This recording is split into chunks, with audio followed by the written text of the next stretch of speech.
하나님, 이 시간 하나님의 시간입니다. 하나님이 말씀하시고 하나님이 치유하여 주시옵소서. 오늘 우리가 상처와 치유에 대한 이야기를 할 것입니다. 주님 앞에 나와서 기도할 때 혼자라고 느껴지는 주님의 자녀가 있습니까? 주님을 목 놓아 불러도 주님이 멀리 있는 것처럼 느껴지는 하나님의 자녀가 있습니까? 오늘 찾아가 안아주시고 따뜻한 사랑으로 감싸주시옵소서. 주님께서 그 마음 아실 줄 믿습니다. 주님만이 위로하실 수 있습니다. 오늘 만나 주시옵소서. 이 모든 말씀 우리 주 예수님의 이름으로 기도했습니다. 아멘. 저는 말 그대로 상처 입은 사람입니다. 제가 누군가를 치유할 수 있는 사람인지는 모르겠습니다. 그런데 제가 제 상처를 돌보면서 살아가는 과정 속에서 주님께서 다른 누군가도 함께 돌보게 해주셨어요. 그래서 그 과정을 제가 여러분과 함께 나누고 싶고, 그 이야기는 마찬가지로 저는 아직도 상처가 완치되지 않고 상처를 돌보고 있는 사람이라는 말씀을 먼저 드리고 싶어요. 우리가 상처에 대한 이야기를 하려고 딱 하면은 먼저 듣는 청중들이 물과 기름처럼 두 종류로 딱 나뉩니다. 한 종류의 사람은 이런 사람들이에요. 아, 맞아. 나도 상처가 있는 것 같은데 어떻게 하면 그리스도 안에서 이 상처를 치유할 수 있을까? 오늘 한번 귀를 기울이고 잘 들어봐야 되겠다. 이런 종류의 사람이 있습니다. 그런데 정반대편에 있는 사람이 있어요. 어떤 마음이냐면, 아니, 예수님을 믿고 새로운 존재가 됐는데 자꾸 상처 하면서 과거에 머물면 어쩌자는 얘기냐. 물론 상처받은 사람 없을 수 없지. 그런데 언제까지 상처에 얽매여서 상처의 그 아픔 속에서 살아갈 거냐. 믿음으로 이겨내고 기도로 이겨내고 앞으로 정말로 주님의 능력으로 이겨낼 생각을 해야지, 맨날 똑같은 문제로 똑같은 아픔을 가지고 살면서 어떻게 그걸 계속 반복하고 있는 거냐. 과연 믿음이란 게 있는 거냐. 기도는 하고 있는 거냐. 말씀을 의지하고 있는 거냐. 이런 종류의 사람도 있을 것입니다. 저는 두 부류의 사람 모두를 존중합니다. 참고로 말씀드리자면은 저는 상처를 외면하고 상처를 무시했던 사람이었습니다. 그래서 저는 고통받았어요. 너무나 힘든 인생을 살았습니다. 저는 제 나름대로 주님을 사랑했어요. 주님을 사랑해서 최선을 다해서 살다 보니까 어느 순간 제가 목회자가 되었습니다. 목회자가 돼서 정말 제 몸이 으스러지도록 주님의 사역에 매달렸습니다. 그런데 이상하게도 그러면 그럴수록 저는 고갈됐고 탈진했고 제 가정은 불행해졌습니다. 이유를 알지 못한 채 살았어요. 그러다 어느 날 제가 저 자신을 돌보지 않고 저를 또 다른 방식으로 학대하면서 저를 고통 속에 몰아넣고 있다는 것을 알게 되었습니다. 저는 정말 주님을 사랑했어요. 성경을 깊이 연구했습니다. 그럼에도 불구하고 저는 고통받았던 것이죠. 예수 그리스도의 사랑과 말씀으로 상처 입은 한 사람을 돌본다. 이 문장을 하나 제 마음속에 주님께서 심어주셨어요. 그래서 저는 예수님의 사랑 그리고 예수님의 말씀으로 상처 입은 한 사람이 궁극적으로 치유될 수 있다. 이것은 저의 신앙의 고백입니다. 오직 예수 그리스도로 말미암아, 오직 예수님의 사랑을 통해서만, 오직 예수 그리스도의 말씀을 통해서만 상처는 치유될 수 있다. 이것이 저의 소망입니다. 제가 이런 마음가짐을 가지고 사는데 제가 아직도 상처가 치유되지 않았으니까 종종 제 스스로 난처한 경우가 있습니다. 예를 들면 이런 거예요. 제가 하나님 앞에도 불만이 좀 있거든요. 왜냐하면 저도 부족한 저를 누군가 불러주시고 이렇게 제 이야기를 듣게 기회를 주신 것에 대해서 정말 감사하게 생각하고 있어요. 그런데 저는 하나님 앞에 불만이 하나 있었는데, 그거는 왜 하필 제가 말하는 주제가 상처일 수밖에 없냐. 여러분, 이게 남의 일이니까 깊이 생각 안 해보셔서 제 이야기에 공감 못 해주실 수도 있는데요. 리더십 전문가들이 와서 리더십 얘기하잖아요. 그 사람이 리더처럼 보여요.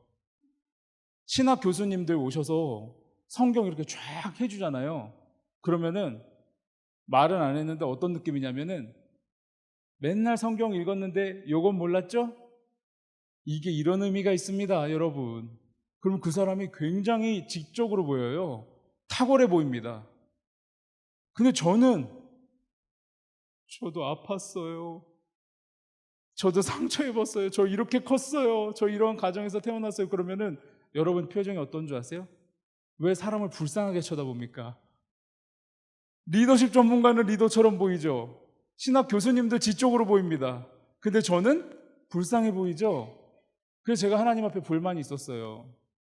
제가 갑작스럽게 사람들에게 좀 눈에 띄게 돼서 갑자기 목회할 때보다 더 바쁘게 지내게 된 거예요. 제가 김유비닷컴을 시작한 지 아직 2년도 채 되지 않았습니다. 8월 1일이 되면 이제 2년이 돼요. 한 20년 지난 것 같은데 2년도 안 됐더라고요. 저는 제 나름대로 답답한 게 있거든요. 한 1년 정도 지났을 때 너무 바쁘게 지내게 된 거예요. 그러면 감사해야 되는데 감사가 안 나오고 불만이 터진 거예요. 부산에서 집회가 있었는데 집회가 밤늦게 끝났어요. 그래서 KTX 밤 늦은 시간에 타고 이제 올라오고 있는데 가뜩이나 그냥 거울을 봐도 제 얼굴이 저는 만족스럽지 않거든요. 근데 그날 KTX 밤기차에 비친 제 얼굴은 꼴 보기가 싫더라고요. 제가 얼굴을 보면서 그런 생각을 했어요. 갑자기 마음속에 공허함이 밀려오기 시작하는 거예요. 그 전에 분명히 KTX에 몸을 싣기 전에 집회에서 제가 설교했어요. 열심히 설교했죠. 사람들이 잘 들어줬어요. 기도로 준비하는 분들이 많아서인지 그 집회도 뜨거웠습니다. 근데 그 집회를 인도하고 집으로 돌아간 저는 기차 안에서 공허했던 거예요. 저는 저 스스로에게 물어봤어요. 너는 정말로 진정으로 네가 원하는 인생을 살고 있냐?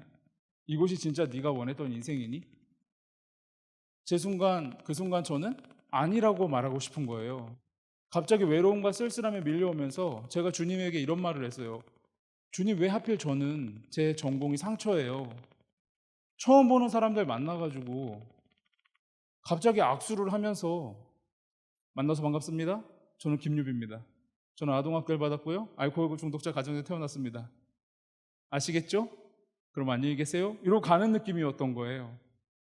그러니까 저는 12년 동안 부교육자로 목회할 때는 제 얘기를 설교 시간에 한 번도 한 적이 없는데 갑자기 저는 하루에도 몇 번씩 처음 보는 사람들을 만나가지고 제가 이렇게 살아왔다는 것을 처음 보는 사람들 앞에서 얘기를 하는 상황이 된 겁니다. 주님 앞에도 불만이 있죠. 답답한 거예요. 그런데 저는 제가 왜 이렇게 외롭고 쓸쓸해하는지 그 고통의 근원에 깊은 관심이 있었습니다. 그리고 나서 저는 저한테 조치를 취했어요. 일단은 바쁘게 살지 않는다. 당분간 내가 추가로 어떤 일정을 잡지 않겠다. 이미 약속된 것만 다니고 내가 이제부터 나를 좀 돌봐야 되겠다고 들여다봤어요. 그런데 여러분, 여기에는 충격적인 진실이 제 안에 있다는 것을 제가 발견하게 됐어요. 많은 사람들은 이런 생각을 합니다. 내가 주님을 이렇게 사랑하는데 나는 왜 이렇게 외로울까? 나는 정말 말씀을 의지하는데 나는 왜 이렇게 불안할까? 나는 정말 기도하고 싶고 정말 말씀에 귀를 기울이고 예배를 중요하게 생각하고 공동체를 중요하게 생각해서 내가 할 수 있는 모든 방식을 동원해서 신앙생활을 하고 있는데 나는 왜 이렇게 무서울까? 그것이 마치 내가 주님을 사랑하는 것이 부족한 것처럼, 그것이 마치 내가 믿음이 부족한 것처럼 여겨질 때가 있습니다. 그러나 저는 여기서 여러분들에게 분명히 전해드리고 싶은 메시지가 있습니다. 그것은 믿음의 부족이 아니고 사랑의 부족이 아니라 사람이라 그런 것입니다. 우리가 그리스도를 만났지만 완성되지 않은 사람이라는 것이죠. 이미 오신 그리스도와 다시 오실 그리스도 사이에서 우리는 복음을 믿었고 믿고 있는 중이며 그리스도가 오시는 날 모든 것이 완성될 것입니다. 그렇다면 우리에게는 확실한 복음이 전해졌고 그것을 우리가 믿음으로 고백해서 그리스도인이 되었지만 우리 내면에는 복음이 없는 가치관이 있다는 것입니다. 복음이 없는 신념이 있다는 것입니다. 복음이 없는 감정이 있다는 것입니다. 복음이 없는 기억이 있다는 것이죠. 우리가 특정한 상황에서 복음이 없는 생각을 하게 되면 복음이 없는 감정에 휩싸이게 됩니다. 그러면 우리는 복음 없는 결정을 내리고 복음 없는 행동을 하게 되는 것이죠. 중요한 것은 내가 믿음이 없어서가 아니라 내가 주님을 덜 사랑해서가 아니라 아직 내 내면 안에 복음이 닿지 않은 영역, 내가 알지 못하는, 내가 열어보지 못했던, 내가 인식하지도 못하는 내 내면의 한 부분에 여전히 복음이 닿지 않는, 복음이 전해지지 않는 수많은 가치관들, 기억들, 생각들, 감정들이 남아있다는 것입니다. 그러므로 우리는 특정한 상황에서 내 감정이 불안과 외로움과 공포로 휩싸일 때 나는 믿음이 부족해, 나는 예수님을 덜 사랑하나 봐가 아니라 이곳에 선포돼야 될 복음을 우리는 궁금해야 하는 것입니다.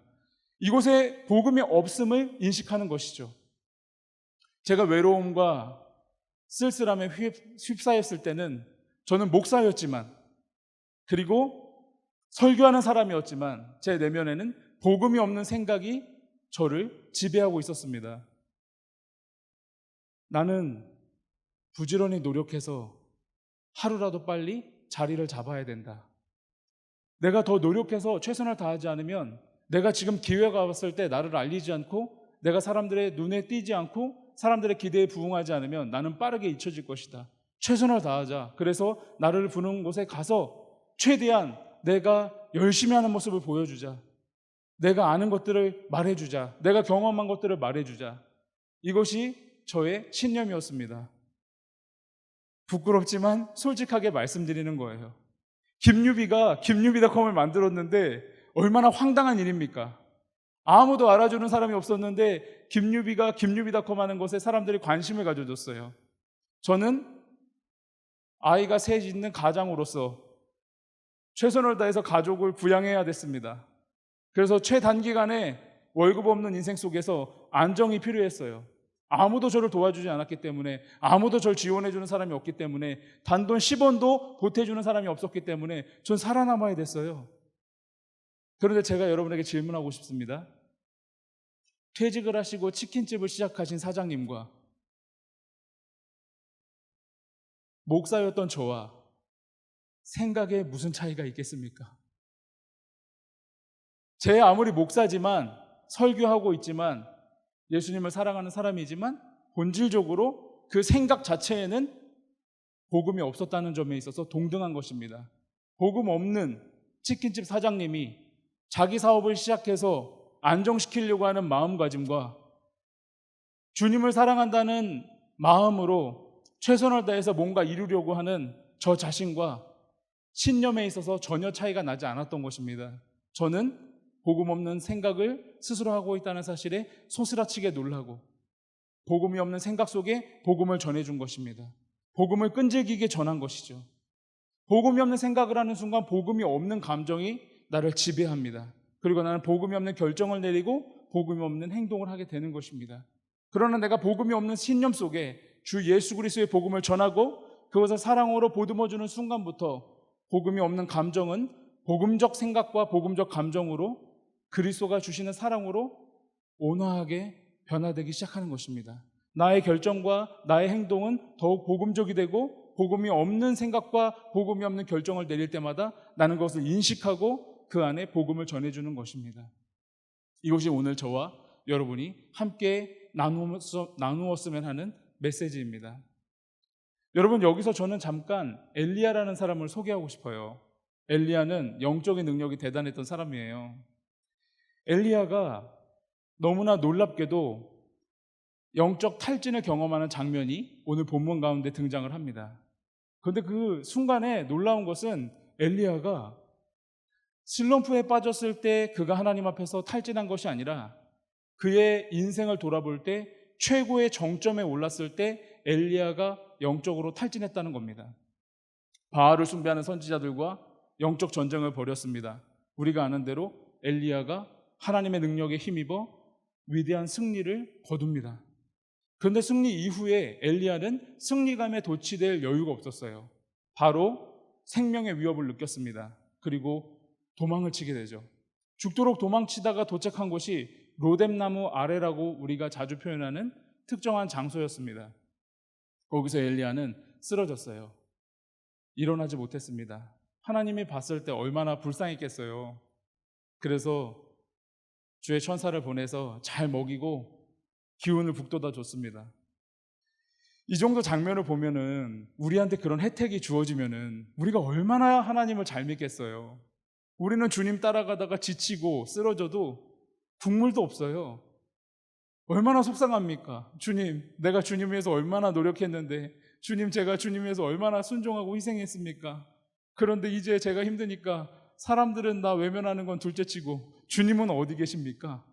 우리 이러죠. 그런데 엘리야는 하나님의 혜택을 받고도 정신을 못 차립니다. 기운을 차리고 엘리야는 어떤 결정을 내리냐면은 40일 동안 잠도 안 자고 뛰기 시작했습니다. 그리고 40일 동안 뛰어서 도착한 곳이, 밤낮 없이 뛰어서 도착한 곳이 어두침침한 동굴이었어요. 주님이 은혜 주시고 주님이 먹을 걸 제공해 주셔서 기운을 차렸더니 기운 차린 채로 고작 한다는 짓이 동굴을 찾아서 숨은 겁니다. 하나님이 얼마나 답답하셨을까요? 그래서 하나님이 엘리야한테 물어보셨어요. 엘리야야, 너 여기서 뭐 하냐? 엘리야가 이런 말합니다. 내가 하나님을 얼마나 열심히 섬겼는데 이스라엘 백성들이 하나님의 언약을 버리고 하나님의 제단을 무너뜨리고 다 죽이고 나만 살아남았습니다. 엘리야가 말투를 보면요, 이걸 영국이나 영화로 만들면은 하나님한테 목에 핏대를 세우고 대드는 겁니다. 그냥 하나님은 당황했을 것 같아요. 엘리야야, 너 여기서 뭐하니? 이렇게 물어봤다가 봉변을 당하신 겁니다. 갑자기 엘리야가 내가 하나님을 얼마나 사랑했는데, 내가 얼마나 죽도록 순종했는데 다 죽었어요. 나만 살아남았다고. 이렇게 호소하는 거예요. 목 상태가 안 좋아서 이렇게 표현했습니다. 여러분 다 알아들으시네요. 감사합니다. 여러분 센스가 좋으신 것 같아요. 그러니까 하나님은 정말 인자하신 분이에요. 그래서 엘리야를 혼내지 않으십니다. 그리고 엘리야를 동굴 밖으로 불러내시고 그 동굴 입구까지 세워놓으세요. 그리고 하나님의 살아계시다는 증거를 보여주십니다. 처음에는 돌풍을 일으키세요. 바람이 어찌나 세게 불던지 바위가 공중에 뜨는 겁니다. 그 바위끼리 부딪혀서 쪼개져요. 그러더니 엘리야의 눈빛을 딱 봤더니 엘리야가 감동이 없는 거예요. 하나님 확인했어요. 어라 이거 봐라. 그래? 알았어. 갑자기 지진이 일어나는 겁니다. 땅이 막 갈라져요. 엘리야가 눈 하나 깜짝 안 합니다. 땅 갈라진 틈에서 불이 일어나요. 아니 저는 태어나서 그런 거 한번 봤으면 좋겠어요. 제가 그런 거 보면은 분말 없이 일생 동안 주님만을 따르겠습니다. 저는 그런 거 본 적이 없어요. 엘리야는 눈앞에서 돌풍이 일어나서 바위가 공중에 뜨고 쪼개지는 것도 보고, 지진이 일어나서 지진이 그 사이에 불이 일어나는 것도 보고, 그 위대한 하나님의 웅장한 장면을 봤는데도 엘리야가 눈 하나 깜짝 안 합니다. 하나님이 최후의 방법을 쓰세요. 귓속말을 해주십니다. 세미한 음성을 들려주셨어요. 여러분, 세미한 음성이 뭐였겠습니까? 학자들의 일치된 견해예요. 하나님의 따뜻한 위로였습니다. 하나님이 그 장면 보여주시고 세미한 귓속말로 협박을 하셨겠어요? 너 진짜 죽고 싶니? 이렇게 하셨겠어요? 너 저 바위로 한번 맞아볼래? 이렇게 하셨겠어요? 뭐라고 대사는 안 써 있습니다. 그러나 그것은 정황상 하나님의 위로였어요. 저는 정말 답답한 게, 제가 엘리야는 아니지만 같은 신자로서, 같은 하나님의 자녀로서 엘리야한테 한마디 하고 싶어요. 너무한 거 아니에요? 그 정도 했으면 좀 정신 차려야 되는 거 아니에요? 근데 엘리야는 정신 못 차립니다. 그리고 다시 그 위대한 장면을 보고 하나님의 세미한 음성을 들었는데 동굴로 기어 들어가요. 하나님이 답답해서 또 물어봅니다. 엘리야야, 너 왜 여기 있냐? 그랬더니 엘리야가, 여러분 나중에 시간 되면 집에 가서 성경 본문 잘 찾아보세요. 대학생들, 청년들 잘 알 건데 컨트롤 C, 컨트롤 B 알 거예요. 컨트롤 C를 누르면 복사가 됩니다. 컨트롤 B를 누르면 붙여넣기가 돼요. 많이 해보셨죠? 성경의 기사가 그렇게 똑같이 써 있습니다. 엘리야가 똑같은 말을 해요. 하나님이 똑같은 질문하셨더니 똑같은 말을 토시 하나 안 바꾸고 그대로 말합니다. 내가 얼마나 열심히 하나님을 섬겼는데 이스라엘 백성들이 언약을 버리고 제단을 허물고 다 죽였어. 나만 살아남았다고 그럽니다. 여러분, 사람은요, 복음 없는 생각에 사로잡히면은 파괴적인 패턴을 반복합니다. 어떤 사람은 계속 자요. 밤인지 낮인지 모릅니다. 자요. 어떤 사람은 자극적인 거를 자꾸 봐요. 더 자극적인 걸 찾습니다. 어떤 사람은 먹어요. 남의 얘기 같지가 않습니다. 갑자기 먹어요. 슬퍼도 위로한다고 치킨을 먹고, 기뻐도 행복하다고 치킨을 먹습니다.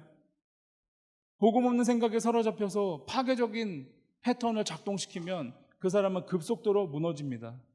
똑같은 생각, 똑같은 말, 똑같은 감정을 반복하면서 거기에 사로잡혀서 나올 수 없는 거예요. 엘리야를 탓할 이유가 없습니다. 엘리야나 우리나 같은 성정을 가진 사람이거든요.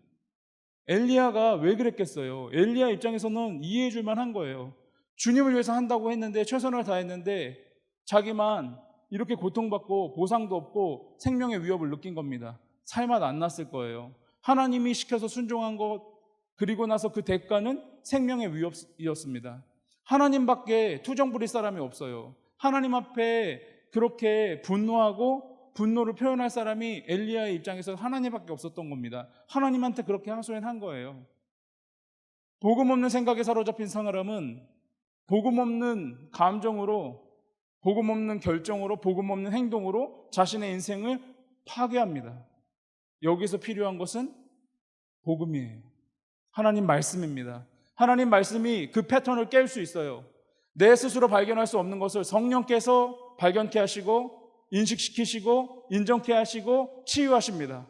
엘리야에게 어떤 일이 일어났는지 우리가 주목할 때 하나님께서 엘리야의 이 파괴적인 패턴을 어떻게 복음적인 패턴으로 변화시키시는가를 우리가 집중해서 바라볼 필요가 있습니다. 그래야 성령께서 우리 안에 파괴적인 패턴을 깨트리고 우리 안에 복음적인 패턴으로 우리의 인생을 새로 써 내려가실 거라고 저는 확신합니다. 엘리야가 자기 패턴에 사로잡혀서 인식하지 못했던 게 있어요. 하나님이 똑같은 질문하셨습니다. 엘리야야, 너 왜 여기 있냐? 여러분, 엘리야는 동굴 속에 숨어가지고 혼잣말을 반복했어요. 나만 살아남았어. 나 빼고 없어. 나 혼자라고 여기. 아무도 내 맘 몰라. 난 혼자라고. 아무도 나를 지켜줄 수 없어. 하나님마저도 내 마음 몰라. 그런데 하나님이 엘리야한테 질문하셨을 때 만약에 이렇게 질문하셨다면 어떨까요? 엘리야야, 너 왜 거기 있니? 죄송합니다. 우리 청년들 표현으로, 야 임마, 너 왜 거기 있니? 거기서 뭐하니? 이렇게 질문하셨으면 엘리야 말이 맞아요. 엘리야는 혼자 동굴에 있고 하나님은 동굴 밖에서 엘리야한테, 야 거기서 뭐하니? 너 나 있는 데로 와라. 이쪽으로 와야지. 하나님의 자녀라며, 나를 사랑한다며, 그럼 나한테 네가 와야지. 네가 나한테 와서 증명해야지. 네가 순종하는 거 보여줘야지. 그래야 내가 널 인정해 주지. 이렇게 얘기하셨을 거면은 엘리야야, 너 왜 거기 있니? 이리 와라. 이렇게 얘기하셨을 거예요. 그런데 하나님은 그렇게 질문하지 않고 이렇게 질문하셨습니다. 엘리야야, 우리 여기서 지금 뭐하냐? 너 여기서 뭐해? 너 때문에 나도 여기 있지 않냐? 우리 여기서 뭐하고 있는 거냐? 너 왜 여기 있는 거야? 너 때문에 나도 여기 있잖아. 나가자. 여러분, 하나님은 내가 파괴적인 패턴에 사로잡혀서 인식하지 못할 때도 하나님은 절대로 우리를 혼자 두지 않으십니다. 내가 동굴 속에 스스로 나를 가두고 나를 비난하고 파괴하고 학대하던 그 순간이라도 하나님은 한 번도 우리를 떠나신 적이 없다는 것입니다. 감정은 외로울 수 있어요. 감정은 두려울 수 있습니다. 감정은 불안할 수 있어요. 감정보다 중요한 것은 진실입니다. 진실은 하나님이 지금 여기 우리와 함께 하신다는 것입니다. 하나님께서는 한 번도 우리를 떠나지 않으셨습니다. 이것이 하나님이십니다. 감정은 외로울 수 있어요. 감정은 두려울 수 있습니다. 감정은 공허할 수 있어요. 그러나 진실은 하나님은 내가 외로울 때라도 내 옆에 계신 겁니다. 내가 두려울 때라도 지금 여기 계신 겁니다. 그리고서 엘리야에게 이런 진실을 알려주십니다. 혼자라고? 내 말 잘 들어라. 아직 바알에게 무릎 꿇지 않고 그 발에 입 맞추지 않은 7,000명의 나의 백성들을 숨겨놨다. 이 말은 의역하면 이겁니다. 너는 혼자가 아니야. 너 혼자가 아니란다. 너는 혼자인 적 없어. 내가 너의 옆에 있어.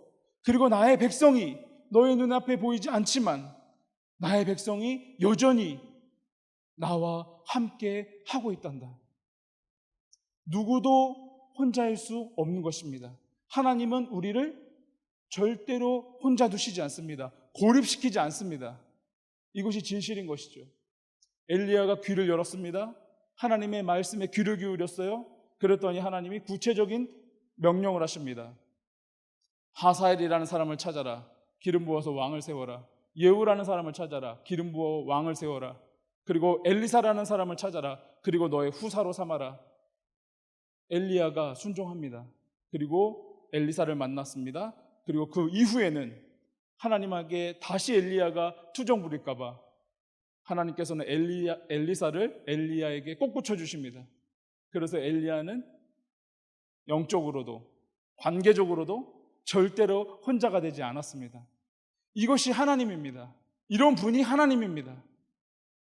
저는 우리가 얼마나 살면서 하나님의 말씀을 읽음에도 불구하고 하나님을 정말 사랑함에도 불구하고 많은 시간 기도함에도 불구하고 많은 성경 구절을 외움에도 불구하고 아직까지 우리 내면 안에 복음이 전해지지 않은 얼마나 많은 기억들이 있습니까?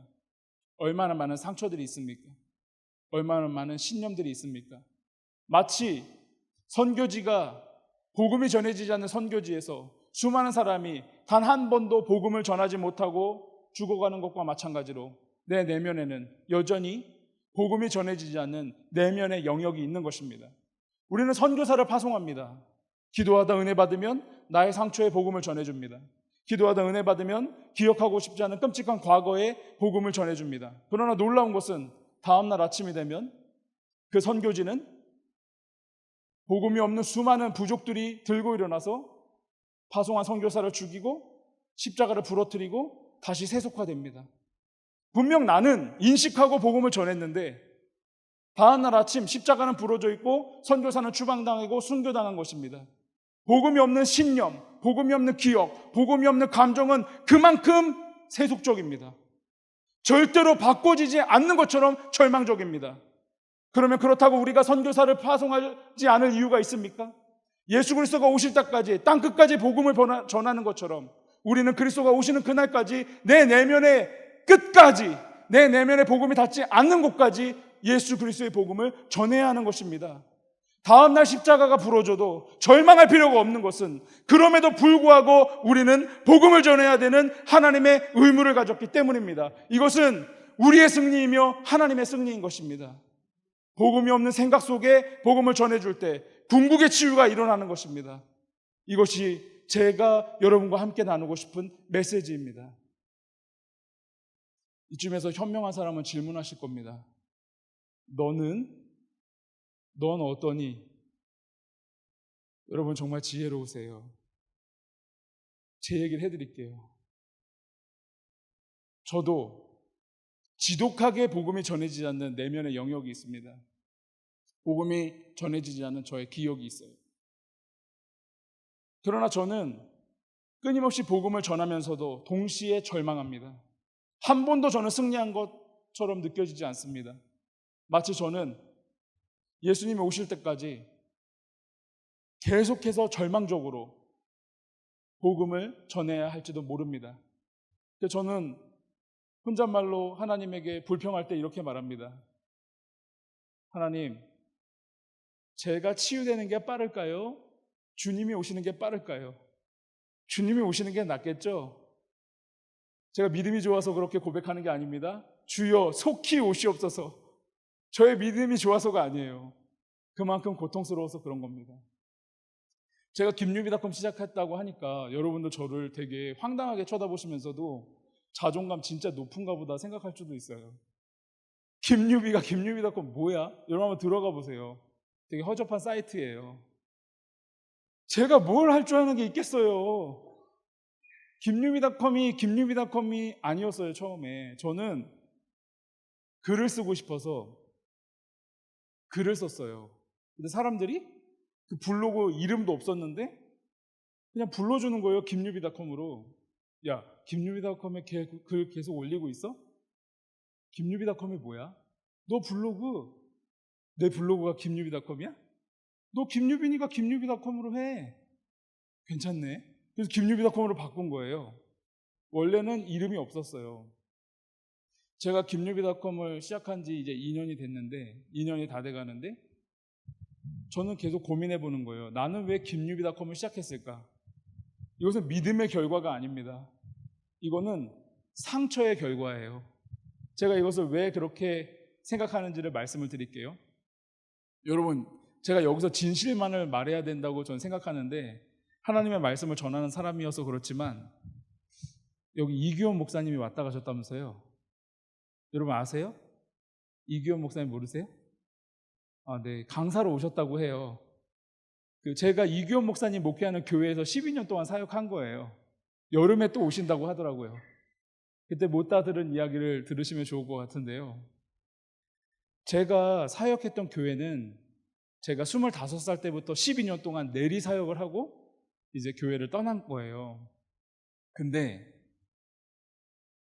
교회가 개척이 됐어요. 안산 동산교회라는 큰 교회에서 큰 숲 운동을 펼쳤습니다. 그건 뭐냐면은 우리 교회만 건강하면 안 된다. 건강한 나무 한 그루 한 그루가 숲을 이루듯이 우리 교회가 한 교회 한 교회를 개척을 해서 아름다운 숲을 이루자. 그래서 처음으로 개척된 교회가 은혜의 동산교회라는 교회였어요.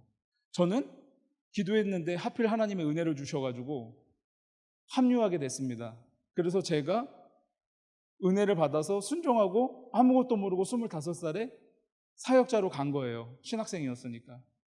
근데 교회가 너무 황당한 게 개척 시작부터 성도도 별로 없는데 그때부터 우리는 또 다른 교회를 개척해야 된다라고 기도하고 그렇게 세워진 교회예요. 그러니까 지금 교회가 너무 허접한데 처음에 사과농장에서 막 허접하게 예배 드리는데 아니 성도들이 그런 꿈을 가졌어. 우리 교회가 이제 개척을 빨리 준비시키고 그래서 함께 사역했던 사역자들을 개척을 하고 파송한다. 저는 아무것도 모를 때는 신경도 안 쓰다가 세월이 흐르잖아요. 그러니까 담임 목사님과 성도들이 계속 그 비전을 품고 성장을 하는 거예요. 그래서 제 위에 사역했던 목사님 한 분이 진짜로 개척을 나갔어요. 그래서 교회가 개척이 됐어요. 그리고 바로 또 그 위에 한 명이 또 가서 또 개척을 했어요. 그래서 순식간에 제 차례가 됐어요. 너무 당황스럽더라고요. 그래서 교회를 저보고 개척을 하라고 담임 목사님이 4년 동안 설득을 했어요. 여러분 그러면은 제가 아멘하고 가야 되잖아요. 근데 제가 거절을 계속 했어요. 근데 여러분 이게 여러분들이 너무나 세상 물정, 교회 물정을 모르시니까 제가 좀 알려드릴게요. 세상 물정 저보다 훨씬 잘 아시겠죠, 당연히. 근데 교회를 개척하는 게 어떤 의미가 있냐면 교회를 개척시켜준다고 표현하는 이유가 일단 부목사님을 교회를 개척을 시켜줄 때 3가지를 도와줘요. 첫째는 개척 지원 자금을 줍니다.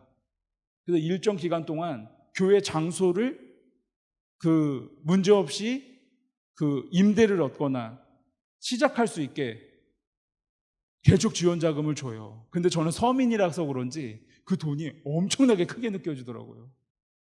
여러분 부동산 시세 아시잖아요. 사람들이 모여서 예배 드리려면 얼마나 비쌉니까? 그걸 몇 년 동안 돈을 대주는 거예요. 2번째 지원은 월급을 대줘요.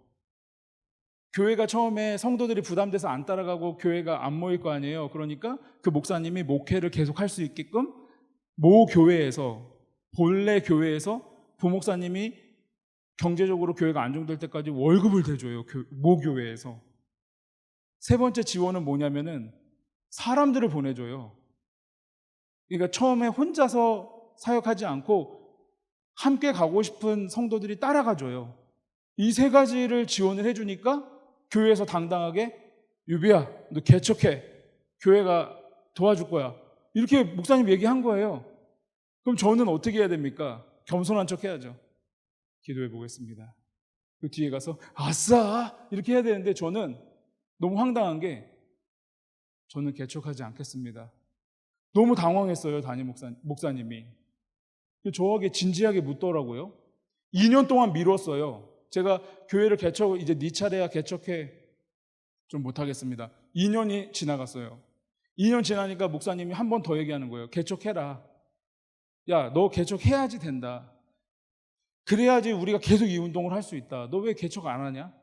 제가 너무 답답해서 담임 목사님하고 독대하고 그동안은 지나가는 말로만 얘기하고 거절했었는데 단판을 지으려고 딱 앉았어요. 담임 목사님 진지하게 물어봤어요. 너 그래, 그럼 개척 안 하고 너 뭐 할 건데? 제가 믿음으로 고백했습니다. 목사님, 제가 개척 안 하고 뭐 할 건지 알려드릴게요. 블로그. 죄송합니다. 물 한 잔 마실게요. 어이가 없어서. 목사님이 블로그? 블로그가 뭐야? 목사님 블로그 모르세요? 블로그란 게 있어요. 제가 좀 과장했죠. 목사님이 너 교회 개척 안 하고 뭐 할 건데? 블로그 할 겁니다. 블로그가 뭐야? 글 써서 인터넷에 올리는 거예요. 그것도 해. 개척하고 그것도 해. 그게 아니고 저는 블로그만. 무슨 소리 하는 거예요 지금? 개척하고 너 개척하면 시간 많아? 그거 해. 그게 아니라 목사님 저는 개척 안 합니다. 왜? 말이 안 통하는 거예요. 그럼 여러분 한번 생각해 보세요. 김유빈은 왜 그렇게 바보 같았을까? 여러분, 제가 얼마나 상처가 많았냐면은 어떤 두려움이 있었냐면은 저는요, 제 안에 상처가 어떤 메시지를 저한테 계속 줬냐면은 이렇게 생각했어요. 제 어린 시절에 상처받은 그 경험 때문에 저는 사람이 잘못되어 있었어요. 예를 들면 이런 거예요. 제가 생긴 건 말짱한데 성장 과정이 좋지가 않아요. 그러니까 제 인생에 어떤 이미지가 있냐면은 저희 아버지가 5살 때 저를 어두운 방에서 빨개 벗겨놓고 저를 때렸어요. 근데 애가 5살인데 이미 온몸이 멍투성이에요. 보라색이야, 애가. 얼굴 빼놓고. 근데 아버지가 그 위에 술 먹고 또 때려. 그러니까 지금 맞은 데는 빨개. 그러니까 애가 얼룩덜룩한 거예요. 근데 어머니는 너무 지긋지긋하니까 집을 자꾸 나가. 그럼 아버지는 더 열받아서 나를 또 때려. 그럼 난 그걸 맞고 아무도 날 보호해주지 않는 거예요. 근데 어느 날 제 기억 속에는 어머니가 계셨어요. 제가 이대로 맞다가 5살짜리 애가 죽을 것 같으니까 어머니를 쳐다봤어요. 지금은 다 이해가 되지만 그때 그 장면 속에 어머니는 저를 어떻게 했냐면은 시선을 외면한 거예요. 그럼 저는 그때 메시지를 받았어. 제가 평생 동안 몰랐지만 인식하지 못했지만 저는 이 메시지 때문에 저를 혹독하게 다뤘던 거예요. 저한테 이런 메시지가 있어요. 봤지? 넌 혼자야. 아무도 널 지켜주지 않는다니까. 너희 부모마저도 널 지켜주지 않아. 너 잘 들어. 이제부터 스스로 너를 지켜야 돼. 그리고 반드시 스스로 살아남아라. 이 메시지가 도는 거예요.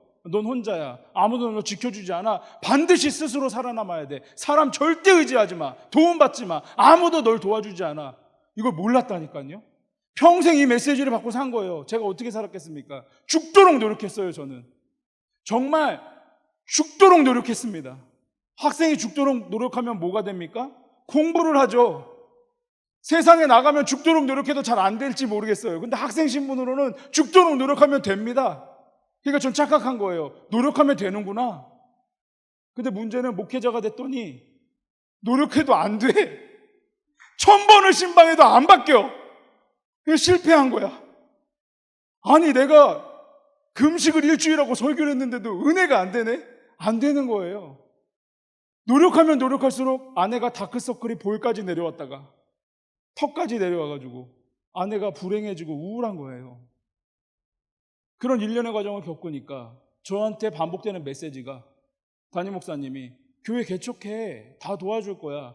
저는 목사님, 사람들이 저한테 실망해서 저를 떠날 거예요. 말은 안 했어요. 저의 혼자만의 생각이에요. 부목사니까 여러 명하고 섞여 있으니까 사람들이 저의 한 부분만 보죠.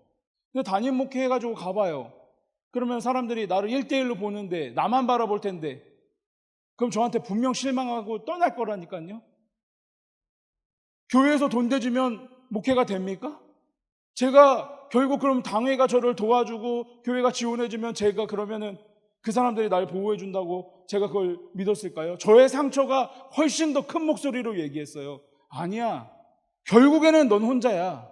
사람들은 너한테 실망할 거고 너를 배신할 거고 너를 떠날 거야. 너는 잘 들어. 처음부터 혼자 시작하고 처음부터 혼자 남아서 남 도움받지 않고 네 길을 가. 이 메시지가 너무 강렬했던 거예요. 그러니까 제가 얘기하는 건 이겁니다. 믿음의 결과가 아니라 상처의 결과예요. 그래서 나중에 언젠가 신학교에 가서 제 후배들한테 설교할 기회가 오면은 저는 벌써 설교 준비를 끝냈어요. 제가 신학생 후배들한테 이런 말 못합니다. 여러분, 하나님만 바라보세요. 하나님이 책임지십니다. 이 설교는 다른 분들 할 사람 따로 있고 나는 바보 같아가지고 상처투성이어가지고 바보 같은 짓을 했는데 하나님이 불쌍해서 살려주셨습니다. 제 설교는 이렇게 정해졌어요. 그러니까 상처 때문에 바보 같은 결정을 내린 겁니다. 얼마나 바보 같았는지 더 들어보세요. 담임 목사님이 너무 충격을 받았어요. 애가 진지해. 애가 블로그 할 생각이 진지해. 교회를 안 하려고 해. 근데 애가 셋이야. 걱정돼 죽겠어. 10년 넘게 데리고 있었는데 애가 말을 안 들어요. 담임 목사님이 근심에 잠겼어요. 그러더니 한 달 뒤에 또 불러요. 유비야, 내가 고민해봤는데 우리 당에도 분위기가 나랑 비슷하다. 네가 10년 이상 우리 애랑 같이 있으면서 보여준 게 믿을만해. 그러니까 잘 들어. 네가 밖에 나가서 뭘 할진 몰라. 물어보지 않을게. 가서 하고 싶은 거 해. 그 대신에 개척 지원 자금을 분할해가지고 10년 동안 너한테 사례비를 제공하는 것을 당회랑 본격적으로 논의해보겠다. 무슨 얘기예요? 저같이 부족한 사람을 믿어주고 나가서 하고 싶은 거 해. 10년 동안 월급 대줄게. 이렇게 된 거예요. 당회에서 확정은 안 됐지만 담임 목사님이 논의하면 그게 확정이 되는 거잖아요. 제가 감사해서 눈물을 흘렸어요. 너무 은혜스럽잖아요. 와, 이렇게 해도 되는구나. 그래서 당회실을 나왔어요. 근데 하루 기분이 좋더라고요. 다음 날부터 편하지가 않아요. 4달 동안 담임 목사님을 찾아가서 제가 이렇게 얘기했어요. 목사님, 축복해 주세요. 빈몸땡이로 나가겠습니다. 담임 목사님이 그게 무슨 말이야? 그러니까 지원 안 해주셔도 된다고요. 미쳤어! 정신 차려! 제가 하나님의 은혜 가운데 4개월 동안 고집을 부리고 설득한 끝에 빈몸땡이로 나오기로 결정되었습니다. 박수 한번 쳐주세요. 와, 그래서 저는 빈몸으로 나왔습니다. 빈몸땡이로 나왔어요. 축복 가운데. 그랬더니 같이 동역을 했던 부교육자들이 저한테 내세가 나눴는데 자기들끼리 모여서 유비가 미쳤구나. 야, 우리 이대로 큰일 난다, 유비. 얘가 아직 정신 못 차렸으니까 자기들끼리 저 몰래 회의를 해가지고 종이에다 다 적었어요. 김유비가 하는 사역이 뭐가 있을까, 교회에서. 그래서 그걸 다 적어가지고 몇 등분을 나눠서 야, 이건 네가 맡고 이건 내가 맡고 이건 네가 맡고 다 분할해가지고 저 몰래 담임 목사님 찾아갔어요. 그 담임 목사님 설득했어요. 목사님, 우리가 이거를 다 분할해서 나눠 가질 테니까 얘를 6개월 빨리 내보내보세요. 그래서 얘가 쫄딱 망해서 다시 들어오면 받아주시고 개척시키세요. 담임 목사님이 너무 좋아했어요. 막 설득이 된 거야. 그래, 그렇게 해보자. 그래서 저를 6개월 빨리 김유비다 코말하고 6개월 빨리 내보냈어요. 6개월 빨리 시작해서 빨리 망해서 빨리 돌아오라고. 그래서 제가 6월 말에 공식 사역을 마치고 7월 초부터 사역을 내려놨어요. 근데 저는 특별한 계획이 없었기 때문에 담임 목사님이 6월 마지막 주 설교 때 저를 특별히 배려하셔서 설교 속에 저의 예화를 넣었어요. 유비 목사는 앞으로 가서 도시를 누비면서 상처 입은 사람들을 치유하고 이렇게 할 것이다. 전 뒤에서 듣는데 너무 은혜스러운 거예요. 내가 저렇게 하는 거구나. 저렇게 하면 되겠다. 너무 은혜스럽다. 이렇게 한 거예요. 아무 생각 없어가지고. 그리고서 인사를 다 하고 성도들은 또 제가 대단한 일 하는 줄 알고 막 축복하면서 목사님은 잘하실 거예요. 뭘 잘해? 지금 계획이 없는데. 그래서 제가 6월 말 7월 1일부터 바로 실업자가 됐어요. 야, 근데 진짜 웃긴 게 뭔지 아세요? 그 전까지는 신났어. 교회 사역 딱 그만두니까 마음이 복잡미묘한 거예요. 그때 제가 공황장애를 공부하고 있었거든요. 책이 재밌어요. 야, 공황장애가 이런 거야? 야, 신기하네. 근데 주님이 저를 너무 사랑하셔서 이렇게 말씀하시는 거예요. 유비야, 그럴 때 책으로 배우냐? 체험하거라. 경험에 시켜줄게. 진짜 산지식을 심어줄게. 이렇게 해주셔가지고 제가 공황장애가 걸렸어요. 그래서 주님 이런 거예요? 우와, 가슴이 되게 답답하네. 주님 숨을 못 쉬겠어요. 막 이렇게 된 거예요. 불면증에 걸리고. 제가 진짜 2달 동안 잠을 못 자고 불면증에 걸리고, 진짜 안 겪어본 사람은 몰라요. 아니, 제가 근데 황당한 건 뭐냐면 하나님이 원망스러워. 근데 하나님 입장에서 생각해보면 야, 너 내가 2번이나 도와주려고 했잖아. 근데 너가 거절했잖아. 그러니까 왜 거절하게 냅두셨냐고요. 제가 정말 담대하게 기도한 다음에 성령의 능력을 힘입어서 담임 목사님 찾아가서, 목사님 다 취소 처리해 주시고 복귀시켜 주세요, 이렇게 얘기하고 싶었던 적도 있다니까요. 근데 고집이 있어가지고 그건 안 돼. 저는 이제 건널 수 없는 강을 건넌 거예요. 야, 땡전 한 푼 없이 이제 애 셋을 데리고 실업자 목회자가, 길거리 목회자가 된 거예요. 죽을 것 같더라고요. 근데 여러분, 목사가 힘들면 뭐 합니까? 2손 모으고 하나님을 원망하잖아요. 공식적으로. 제가 거실에서 밤에 새벽에 일어나서 2시인가 3시인가 일어나서 소파에 이렇게 딱 엎드렸는데 그날따라 너무 서럽게 눈물이 나는 거예요. 기가 막혀. 어떻게 이제, 나 진짜 어떡하지? 아무것도 돈 버는 기술이 없는데 막 이런 생각이 드는 거예요. 그러면서 막 소파에서 우는데 소리가 나. 이불 막았는데도 소리가 또 나. 그래서 화장실에 들어가서 변기에 앉아가지고 수돗물을 틀고 울었어요. 그럼 이제 아내가 딱 일어나서 나오면은 세수를 하고, 아우 너무 더워, 왜 이렇게 더워, 이렇게 하고 나오려고. 아내가 제 우는 걸 보면은 아내도 울 거 아니에요. 그러니까 제가 그거 안 들키려고 변기에 앉아서 우는데 너무 슬퍼. 계속 우는데 입을 막 손으로 막는데 눈물이 안 멈추더라고요. 그래서 다 감정 추스리고 나왔는데 할 게 또 없더라고요. 잠은 안 오고. 그러니까 또 기도했죠. 근데 비몽사몽간에 제 내면에서 어떤 일이 있었냐면은 갑자기 하나님이 통찰을 주시는 거예요. 유비야, 두려워 마라. 내가 너를 돕는 자를 준비해놨다. 근데 제가 여러분처럼 아멘을 했어야 되는데 웃음이 터져서, 아이고 힘드니까 무의식이 별말을 다 하네, 이렇게 된 거예요. 전 상담을 공부했으니까, 아이고 이게 뭐 힘드니까 참 내면에서 별 소리를 다 하네, 좋은 말도 해네, 이렇게 된 거예요. 제가 근데 사람이 지푸라기 하나라도 잡아야 되니까 주님이 말씀하신 거 아니야? 내가 믿어야지 생각을 했어요. 여러분, 제가 만약에 그렇게 고민하고 있는데 하나님이 이왕 말씀해 주실 거면 미묘하게 생각으로 주시는 게 아니라 갑자기 책상에 만년필이 공중에 뜬 다음에 도배지에 막 장판에 막 촤, 두려워 말라, 내가 너를 책임지겠다 써주면 제가 믿죠. 그거 안 믿으면 이상한 거잖아요. 근데 저는 생각으로 뿅 하고 뿅 지나갔어요. 근데 신기한 게 제가 그거를 딱 받아들이고 나서 생각이 달라졌어요. 내가 지금 무슨 생각을 하길래 이렇게 두려울까? 그 전까지는요, 무서워서 실체에 다가가지도 못해요. 제가 반복했던 메시지는 뭐냐면, 넌 끝났어. 넌 이제 끝났다고. 넌 중요한 기회를 잃었어. 돌이킬 수 없어. 네 인생은 이제 완벽히 실패했어. 이 메시지가 강렬했거든요. 근데 제가 그렇게 하나님께서 통찰을 주시고 나서 의문이 드는 거예요. 뭐가 끝났는데? 뭐가 끝났고 뭐가 실패인데? 내가 완벽히 실패했다는 게 무슨 의미인데? 그러니까 뭐가 두려워서 잠을 못 자냐고, 뭐가 두려워서 지금 공황장애가 왔냐고, 네가 두려워하는 실체가 뭐야? 그러니까 비유적으로 표현하면 이거예요. 그림자를 보고 놀랐는데 그 그림자의 모양이 곰이야. 근데 그 곰이 곰인지 곰인형인지 나는 몰라요. 그냥 무서워. 그러니까 안 가. 그리고 그림자가 크니까 무서워가지고 엉엉 울고 잠도 못 자고 공황장애로 고통하는 거예요. 근데 그 통찰이 주어지니까 가봐. 뭔데?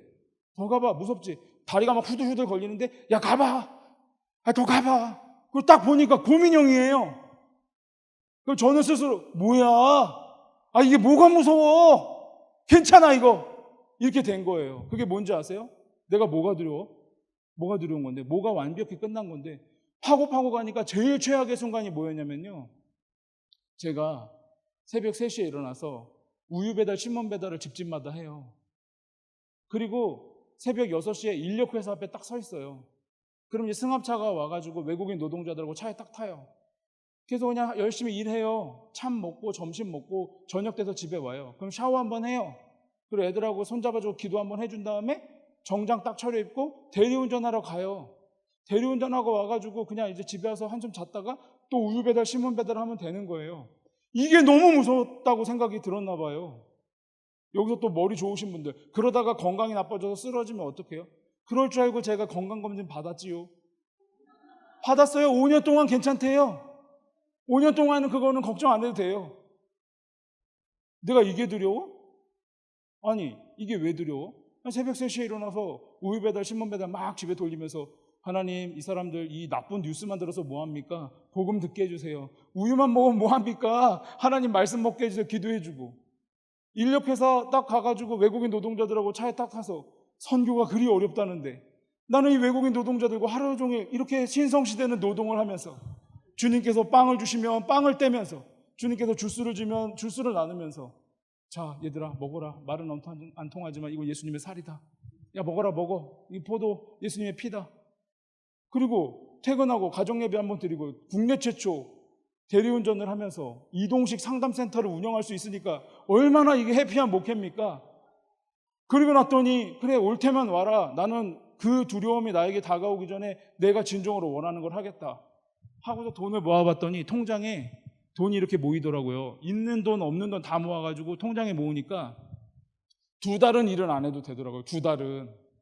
그래서 제가 너 유비야, 너 돈 걱정 안 해. 너 만약에 통장에 지금 10억 들었어, 10억. 저 서민이라 그게 엄청 큰 돈이에요, 저한테는. 이미 갖고 계신 분도 계실지 모르겠지만 10억이면 저는 엄청나게 크게 느껴지는 거예요. 헤아릴 수가 없어요, 그게. 통장에 10억 있어, 너 뭐 할래? 나 글 쓰지? 써! 어디서 쓸래?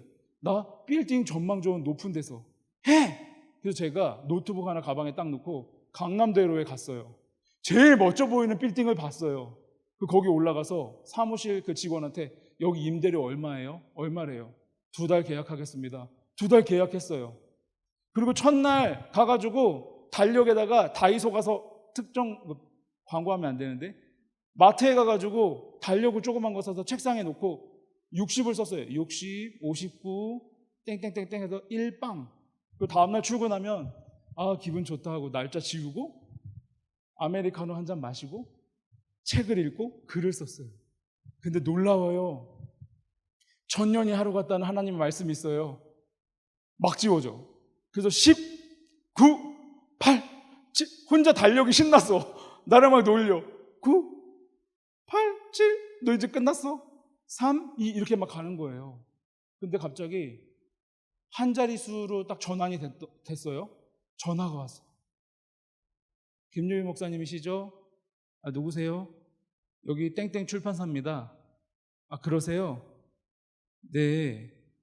근데 뭐 어쩌고저쩌고 근데 제가 너무 황당해가지고 말귀를 못 알아들어서 그러니까 제가 말귀를 잘 못 알아듣는 것 같은데 그러니까 저한테 지금 그러니까 책을 내자는 얘기신 거예요?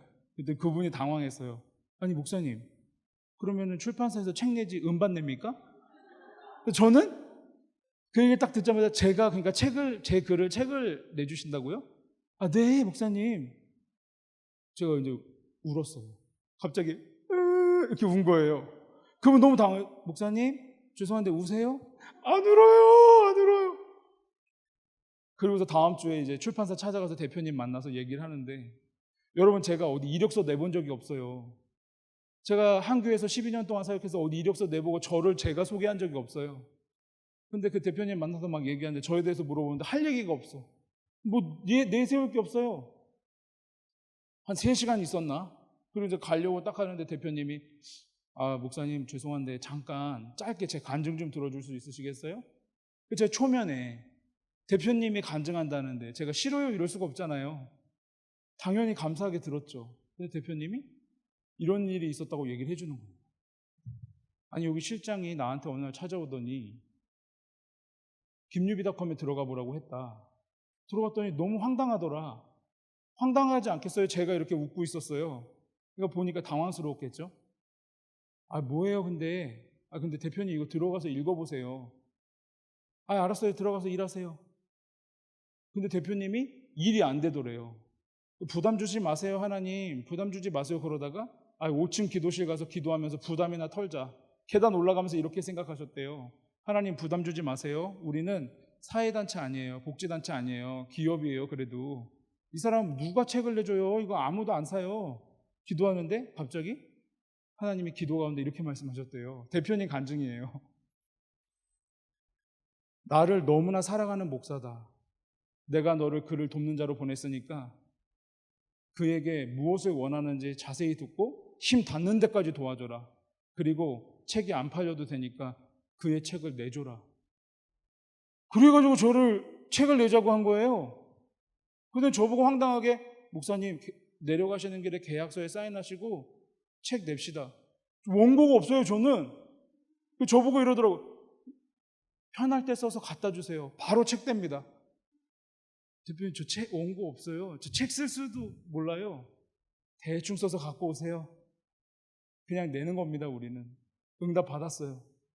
그리고 다음 주에 뭐 하세요? 할 거 없잖아요. 가피풀에 오셔서 설교하세요. 그래서 제가 가피풀 가서 설교한 거예요. 그 책 나오고 설교하고. 그 대표님이 마지막에 이런 얘기 하시더라고요. 제가 기도 중에 이런 마음이 들었어요. 우리를 돕는 자로 보냈다라고 말하면은 하나님이 목사님은 알아들을 거라고 하셨습니다. 제가 변기에 앉아서 울던 날 헛것을 들은 게 아니었어요. 그 말을 듣는데 눈물을 못 참겠더라고요. 그래서 휴지를 막 뽑아가지고 얼굴을 가렸는데 사이즈가 안 가려져요. 그래서 그냥 울었어요. 울고 또 울고. 여러분 그래서 제가 바보 같은 결정을 내렸는데 죽지 않고 간신히 살아남은 겁니다. 그럼 그 다음 스토리는 행복하고 해피엔딩이냐? 책을 써서 갖다 주면 책을 내주는 건데 그 다음 날부터 블로그에 글을 쓸 때는 신나게 글이 써졌는데 계약서에 사인하고 온 다음 날부터 모니터에 커서가 나를 놀려. 써봐. 안 읽어. 누가 사냐? 네 책을. 계속 커서가 혼자 이래요. 그럼 저는 또 공황장애가 오고 간신히 썼어요. 첫 책이 나오기 전에 얼마나 많은 사람들이 살까 또 공황장애가 와요. 그럼 첫 책이 잘 팔렸어. 그럼 두 번째 책을 또 쓰는데 두 번째 책은 망할 거야. 또 공황장애가 와요. 그럼 두 번째 책이 잘 팔렸어. 그럼 이제 8월 달에 또 세 번째 책 나오는데 지금도 가슴이 짓눌려요. 그럼 여러분 질문하고 싶을 거예요. 너는 네가 고장 나가지고 와가지고 너 여태까지 뭔 얘기를 한 거야? 여러분 저는 저의 신앙의 고백을 하겠습니다. 제가 제잘나서 치유돼서 완치돼서 치유 방법을 말하는 것이 아니라 내 상처를 치유하시는 주 예수 그리스도에 대해 말하는 겁니다. 나같이 못나고 나같이 모자라고 나같이 형편없는 사람을 그렇게 포기하지 않고 계속 데리고 다니시는 주님의 말씀을 말하는 겁니다. 나는 나를 버렸어요. 나는 나를 포기했습니다. 나는 나를 저주했어요. 나는 나를 학대했습니다. 그러나 주님은 나를 혼자 두지 않고 사랑하시고 끝까지 함께 해주셔서 나를 놓지 않으셨습니다. 그 주님을 믿으니까 상처투성이인 내가 상처받은 사람 앞에 서는 거 아닙니까? 도망치고 싶어요. 벗어나고 싶습니다. 내가 내 아픔을 말하는 게 오늘도 변치 않습니다. 그러나 나의 수치와 나의 이 상처들이 예수 그리스도의 복음을 전하고 살아있는 하나님의 말씀을 증거하라면 내 인생은 어찌돼도 상관이 없는 것입니다. 이 마음을 주님이 알아주시기를 간절히 바랄 뿐입니다. 복음 없는 생각, 복음 없는 감정, 복음 없는 결정, 그것은 우리를 파괴합니다. 복음으로 우리를 새롭게 하고 복음 없는 생각 속에 복음을 전하고 복음적 감정으로 복음적 결정을 내리고 복음적으로 살아가는 저와 여러분이 되시기를 바랍니다. 외로운 감정은 있을 뿐 아무도 혼자일 수 없습니다. 두려운 감정은 있을 뿐 아무도 무너지지 않을 것입니다. 무서운 감정이 우리를 지배하더라도 우리는 잠시 흔들릴 뿐 절대로 침몰하지 않는 것입니다. 이것이 하나님입니다. 이분이 바로 하나님입니다. 예수님의 사랑과 예수님의 말씀으로 우리는 치유될 수 있을 것입니다. 함께 기도하겠습니다.